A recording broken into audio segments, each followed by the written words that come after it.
한국직업방송과 연합뉴스TV가 함께 만드는 취업 전문 뉴스, 투데이 고용플러스입니다. 지난달 취업자가 13개월 만에 가장 큰 폭으로 증가했습니다. 정부의 공공 일자리 사업 영향으로 노인층 취업자가 크게 늘었기 때문인데요. 하지만 경제의 허리 역할을 하는 30, 40대 취업자와 양질의 일자리는 감소세를 보였습니다. 이승국 기자입니다. 지난달 취업자 수는 1년 전보다 26만 3천 명 증가한 것으로 나타났습니다. 지난해 1월 이후 13개월 만에 가장 큰 폭으로 늘어난 수치입니다. 정부의 올해 일자리 증가 목표치 15만 명을 훌쩍 넘기며 깜짝 반등한 모양새지만 자세히 들여다보면 반길 일만은 아닙니다. 취업자 증가를 이끈 연령층은 60대 이상입니다. 1년 전과 비교해 39만 7천 명 늘었는데 관련 통계 작성이 시작된 1983년 이후 가장 많이 증가한 겁니다. 60대 이상 취업자의 급격한 증가는 정부의 노인 일자리 사업 영향으로 풀이됩니다. 주로 보건업과 사회복지 서비스업에 생긴 노인 일자리 대부분은 임시직입니다. 반면 우리 경제의 허리라고 할 수 있는 30대와 40대 취업자는 각각 12만 명 안팎 줄었습니다. 양질의 일자리로 꼽히는 제조업 취업자 수 역시 15만 1,000명 감소했습니다. 감소폭이 전달보다는 줄었지만 11개월 연속 감소 추세가 이어지고 있습니다. 일자리 자체도 대부분 일시적인 정부 지출에 의존하고 있기 때문에 재정의 지속 가능성에 대한 문제가 제기된다면 추가적인 경기 부양에 어려움이 있을 것으로 생각됩니다. 지난달 실업자 수는 1년 전보다 3만 8천 명 늘어난 130만 3천 명으로 2017년 2월 이후 가장 많았고 실업률도 4.7%로 2년 만에 최고치를 기록했습니다. 청년 체감 실업률도 24.4%로 2015년 통계 작성 이후 가장 높았습니다. 연합뉴스TV 이승국입니다. 탄력근로제 단위기간 확대가 무노조 사업장에서 악용될 수 있다는 우려가 나오는데요. 이에 고용노동부는 사측 인사가 노동자 대표인 경우 합의 주체로 인정하지 않겠다고 밝혔습니다. 강은나래 기자입니다. 지난달 노사정이 탄력근로제를 최대 6개월로 확대할 수 있도록 하자는 데 합의하면서 내건 조건은 노동자 대표 서면 합의였습니다. 이에 노조가 존재하지 않는 사업장에서는 악용될 수 있다는 지적이 잇따랐습니다. 사측 인사가 대표가 되면 서면 합의도 사실상 요식행위에 그칠 수 있다는 겁니다.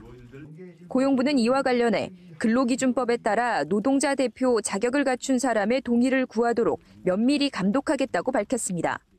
과반수 노조가 없는 경우 과반 의사를 모아 노동자 대표를 선출하도록 하고 사용자가 임의로 선출하면 노동자 대표로 보지 않겠다고 설명했습니다. 임금보전 문제도 사측이 제대로 된 임금보전안을 제출하지 않으면 제재를 가하겠다고 밝혔습니다. 하지만 우려는 여전합니다. 현재에도 많은 사장에서 일어나고 있는 불법, 편법 탄력근로제 운항형을 막지 못하고 있습니다. 허술하기 짝이 없는 현재 노동자 대표 제도 아래에서 전혀 관리 감독의 가능성이 없는 공허한 계획에 불과하다고. 한편 고용부가 지난해 장시간 노동사업장 604곳을 감독한 결과 108곳인 17.9%가 주 52시간제를 위반한 것으로 나타났습니다. 다만 이달까지 계도 기간이 적용됨에 따라 적발된 사업장들은 신규 채용이나 보상휴가 실시 등 개선 계획서만 제출했습니다. 연합뉴스TV 강은나래입니다. 대통령 직속 사회적 대화기구인 경제사회노동위원회가 13일 탄력근로제 개선을 위한 노사정 논의 경과를 국회 환경노동위원회에 전달했습니다. 경사노위는 지난 7일과 11일 본위원회를 열어 탄력근로제 개선 합의를 최종 의결하려고 했으나 근로자위원 3인의 불참으로 뜻을 이루지 못했습니다. 문성현 경사노위 위원장은 합의안이 본위원회에서 의결되지 못했지만 을제별 위원회와 운영위원회를 거친 만큼 합의 정신을 최대한 존중해 입법해 주기를 요청한다고 말했습니다. 주요 대기업의 절반 정도는 올해 상반기 채용 계획을 세우지 못했고 5곳 중 1곳은 작년보다 채용 규모를 줄이거나 계획이 없다는 조사 결과가 나왔습니다. 전국경제인연합회 산하 한국경제연구원이 종업원 300명 이상 기업의 상반기 신규 채용 계획을 조사한 결과 응답 기업 126개사 중 채용 계획을 못 세운 곳은 46%로 나타났습니다. 상반기 신규 채용이 지난해와 비슷한 규모라고 답한 기업은 27%, 늘리겠다는 기업은 7.1%로 집계됐습니다. 반면 채용 규모를 줄이겠다는 기업은 12.8%, 한 명도 뽑지 않겠다는 기업은 7.1%였습니다. 인공지능 AI가 인간의 일자리를 넘볼 것이란 전망은 익히 나왔죠. 그런데 그 속도가 더 빨라질 것으로 보입니다. 편의점 아르바이트 등 단순 노동뿐만 아니라 통번역과 속기사 등 전문직까지 대체하는 시대가 곧 도래한다고 합니다. 정선미 기자입니다. 회의를 하고 있는 한국인과 중국인, 각자의 언어로 말하지만 인공지능 기기가 통번역은 물론 회의 내용을 실시간으로 기록합니다. 안녕하세요. 먼 길 오시느라 고생 많으셨습니다. 您好，中国与韩国距离很近，过来很方便。 가볍게 가지고 다닐 수 있는 통번역기와 스마트폰 앱도 등장했습니다. Thank you for your visiting. 방문해 주셔서 감사합니다. 통번역 분야도 얼마나 정밀하냐, 또 통번역 분야가 얼마나 사람의 자연스러운 대화체까지 진화되느냐, 이런 싸움이에요. 3개국가 동시에 대화를 나눌 수 있는 그런 세상이 난 3, 4년에 온다고 봅니다. 인공지능은 이제 편의점 아르바이트, 바리스타, 공장 작업 등 단순 노동을 넘어 통번역, 속기사 등 전문직 영역까지 대신하는 겁니다. 우리나라 전체 일자리의 43%가 인공지능으로 대체될 수 있다는 보고서가 나올 정도입니다. 인공지능이 추구하는 바가 인간 기능을 재현하려고 하는 그런 쪽이기 때문에요. 인간이 중요하다고 생각하는 의료, 법률, 금융, 교육 이런 분야에 전방위적으로 아마 도입이 되리라고 생각이 됩니다. 현실이 된 인공지능발 일자리 감소, 인공지능을 활용하고 공존할 수 있는 일자리 마련이라는 시급한 숙제가 던져졌습니다. 연합뉴스TV 정선미입니다. 법무부가 대기업 총수갑질을 개선하기 위해 기업 인권 경영 표준 지침을 마련키로 했습니다. 또 인구 절벽 문제를 해결하기 위해 가족 문화 관련 법 제도도 개선할 방침인데요. 법무부의 올해 주요 업무 계획을 김동욱 기자가 정리했습니다. 땅콩 해양과 물벼락 갑질, 직원 폭행 등 대기업 총수 일가의 갑질 행위는 잊을만 하면 터져나옵니다. 법무부는 올해 주요 업무 보고에서 국제인권 기준에 맞춰 인권 경영 표준 지침을 개발해 보급하겠다고 밝혔습니다. 총수 일가의 갑질을 제도적 측면으로 접근해 개선하겠다는 겁니다. 민간 전문가에게 연구를 위탁한 후 결과를 바탕으로 각계의 의견을 수렴해 하반기에 배포할 계획입니다. 법무부는 기업 지배 구조를 개선하기 위한 상법 개정에 나서고 집단소송제 등 공정경제 법안의 입법도 추진하기로 했습니다. 기업 옥죄기가 아니라 기업 살리기이고 결국 기업과 주주 모두에게 이익이 될 것입니다. 고위공직자 비리수사처 설치와 검경 수사권 조정 등 검찰 개혁 역시 법무부의 주요 입법 과제입니다. 피의자 포토라인과 기소 전 피의 사실 공표에 따른 인권 침해 개선 방안도 마련하기로 했습니다. 인구 절벽 문제를 해결하기 위한 법제도 개선도 이뤄집니다. 포용적 가족 문화를 만드는 것이 핵심입니다. 법무부는 우선 사회적 편견을 없애기 위해 혼인의 자녀에 대한 차별 폐지를 검토하기로 했습니다. 부부재산 제도를 합리적으로 개선하고 양육비 불이행에 대한 제재 강화와 강제 집행 실효성 개선 방안 등도 마련됩니다. 친모가 양육에 어려움이 있으면 익명으로 영아를 위탁하는 익명 출산제도, 긴급 영아 보호소 제도 등도 검토하기로 했습니다. 연합뉴스TV 김동욱입니다. 국세청이 올해 대기업과 사주일가의 경영권 편법 승계를 집중 점검합니다. 국세청은 13일 국세행정개혁위원회를 열고 이런 내용의 국세청 현안과 중점 추진 과제를 논의했습니다. 국세청은 이 자리에서 올해 대기업 사주일가의 기업자금 불법 유출과 사익 편취, 변칙 자본거래, 일감 몰아주기 등을 통한 경영권 편법 승계를 집중적으로 들여다보겠다고 설명했습니다. 국세행정개혁위는 국세행정의 현안과 관련해 국세청장에게 자문하는 기구로 이필상 고려대 전 총장이 위원장을 맡고 있습니다. 지난해 서울에서 부동산 거래 때 법 위반 사례가 크게 늘어난 것으로 나타났습니다. 탈세가 의심되는 부동산 거래 역시 4배 넘게 증가했다고 하는데요. 부동산 거래 단속이 세진되다 자진 신고를 유도한 정책이 영향을 미친 것으로 보입니다. 이재욱 기자입니다. 서울에 사는 A씨는 한 재건축 아파트 분양권을 6억 8천만 원에 사들였습니다. 하지만 세금을 덜 내려 거래 신고가를 5억 8천만 원으로 낮춰 이른바 다운 계약을 하다 적발돼 1,360만 원의 과태료를 부과받았습니다. 서울의 한 공인중개사는 분양권을 사고 팔 수 없는 기간에 몰래 중개에 나섰다가 1,120만 원의 과태료 부과와 함께 경찰에 입건 조치됐습니다. 두 사례를 포함해 지난 한 해 적발된 부동산 거래신고법 위반 행위는 모두 9,596건, 재작년 7,263건과 비교해 32%나 늘었습니다. 정부가 서울시와 함께 집중 단속에 나서고 허위 신고 사실을 스스로 알렸을 경우 최대 100%까지 과태료를 깎아줬던 영향이 컸습니다. 거래 지연 신고나 미신고가 가장 많았지만 실거래 금액보다 가격을 높게 혹은 낮게 신고하는 업계약, 다운계약도 800건이 넘습니다.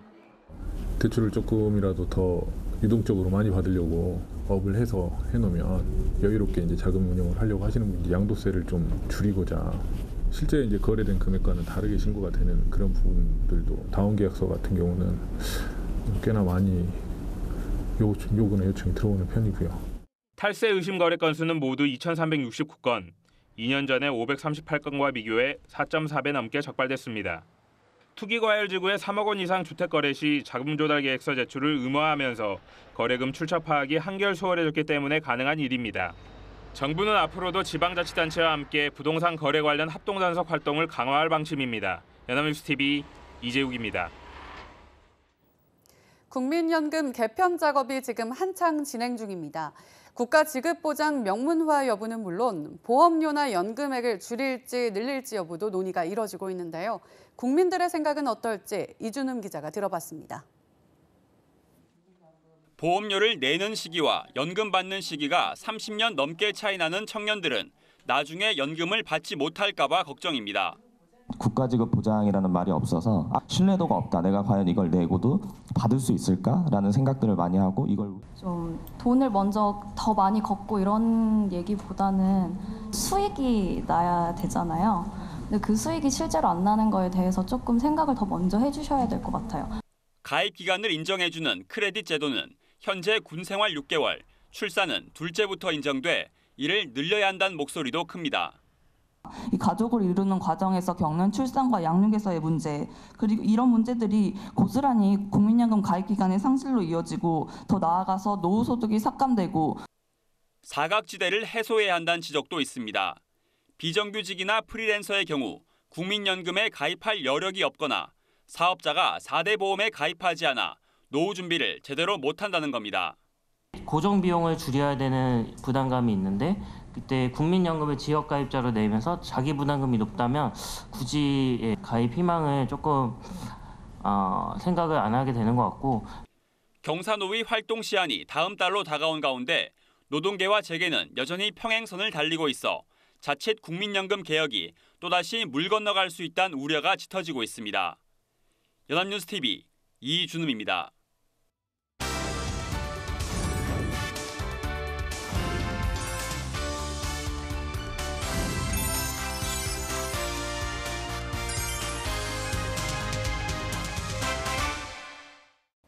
대한민국 50만 구직자의 일자리 현황을 데이터로 풀어봅니다. 투데이 데이터 뉴스 시간 안치홍 아나운서 안녕하세요. 안녕하세요. 데이터 뉴스 시간입니다. 공부하는 직장인이 늘고 있다고 합니다. 이 때문에 신조어까지 생겼을 정도인데요. 그 이유는 뭘까요? 데이터 뉴스에서 알아봅니다. 네, 직장을 다니면서 공부까지 한다는 건 결코 쉽지 않은 일일 텐데요. 신조어가 생겼다면 그만큼 많은 직장인들이 이러한 생활을 병행하고 있다는 건데 어떤 신조어인가요? 네, 바로 샐러던트입니다. 이 샐러던트는 직장에 다니면서도 공부를 하며 자기 개발에 힘쓰는 사람이라는 뜻으로 봉급을 받는 이란 뜻의 영어 샐러리드와 학생이란 스튜던트가 합쳐진 말인데요. 이와 관련해서 얼마 전 취업 포털 잡코리아가 알바몬과 함께 직장인 1,907명을 대상으로 직장인의 자기 개발에 대해 설문조사를 실시했다고 합니다. 이 조사 결과에 따르면 설문에 참여한 직장인 중 40%가 자기 개발을 하고 있다고 답했다고 하는데요. 즉 직장인 10명 중 4명이 자기 개발과 관련한 공부를 하는, 즉 셀러던트라고 응답한 거죠. 이외에도 자기 개발을 하려고 계획 중이라고 응답 역시 과반이 넘는 54.1%에 달했는데요. 하지 않고 있다는 응답은 5.9%에 불과했습니다. 정말 많은 직장인들이 셀러던트로 고군분투를 하고 있었네요. 그렇다면 이렇게 직장일과 공부를 병행하는 셀러던트는 어떤 직급에서 두드러진 편이었나요? 네, 직급별로는 과장과 차장급이 50.9%로 자기 개발 비중이 가장 높았는데요.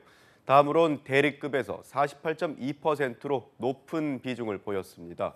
부장급은 38.7%, 사원급은 36.5%의 순이었습니다.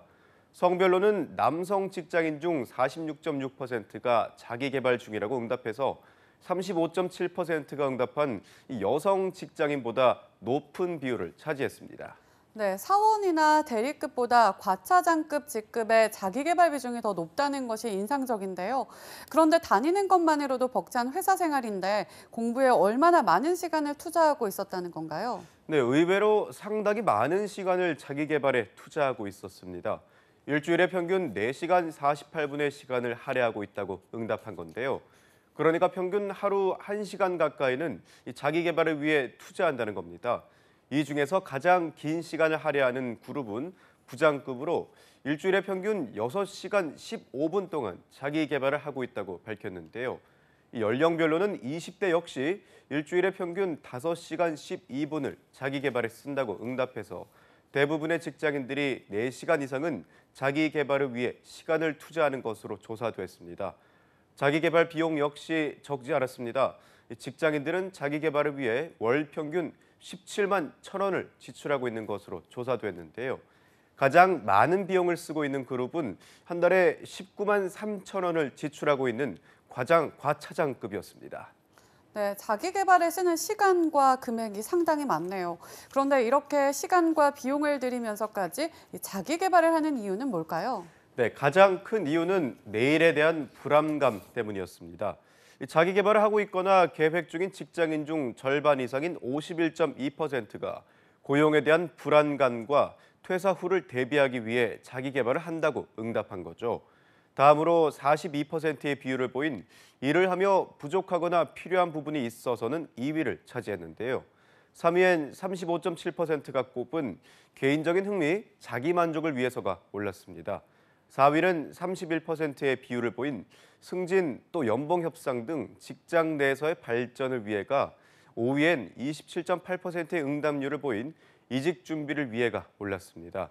그 밖에도 스트레스 해소를 위해와 자기 개발을 하지 않으면 불안해서 노후를 위해 등의 응답이 순위를 차지했습니다. 네, 개인적으로는 자기 만족을 위해가 가장 주요한 이유가 되길 바랬는데 이 불안감 때문에 자기 개발을 한다는 것이 다소 착잡합니다. 네, 그렇습니다. 하지만 그럼에도 직장인의 72.1%는 항상 자기 개발을 해야 한다고 답해서 많은 직장인이 자기 개발의 필요성을 느끼고 있는 것으로 나타났습니다. 실제로 자기 개발을 하지 않을 때 불안 또는 낙오되는 기분을 느끼는지를 묻자 58.9%의 직장인이 가끔 그렇게 느낀다고 답했는데요. 항상 그렇다는 응답도 35.9%나 됐습니다. 반면 그렇지 않다는 응답은 5.1%에 불과해서 많은 직장인들이 자기 개발 불안증에 시달리고 있는 것으로 조사됐습니다. 네, 자기 개발을 하지 않으면 불안하다. 그렇다면 직장인들은 어떻게 자기 개발을 하고 있었나요? 네, 직장인들이 자기 개발을 위해 가장 많이 준비하는 건 역시 47%로 가장 높은 비율을 보인 직무 분야 자격증 취득이었습니다. 그 외에도 직급별로 다소 차이는 있었지만 취미 생활과 영어회화 말하기, 노후 대비 자격증 등이 직장인들이 가장 많이 공부하는 분야로 조사돼서 직무나 노후를 대비하기 위한 자기 개발에 주로 힘쓰고 있는 것으로 나타났습니다. 네, 셀러던트란 멋진 신조어 뒤에 숨은 직장인들의 비애가 참 씁쓸합니다. 한때 워라밸이란 신조어가 유행처럼 퍼졌는데 이제는 삶의 균형만큼이나 중요한 것이 자기 개발이 된 것 같아서 안타깝습니다. 자기 개발을 하지 않고 오로지 휴식만으로도 퇴근 후의 일상이 꽉 채워지는 그런 날은 언제 찾아올 수 있을까요? 지금까지 데이터 뉴스 시간 안치홍 아나운서였습니다. 고맙습니다. 고맙습니다. 지금까지 투데이 고용 플러스였습니다. 오늘 저희가 준비한 내용은 여기까지입니다. 함께해 주신 여러분 고맙습니다.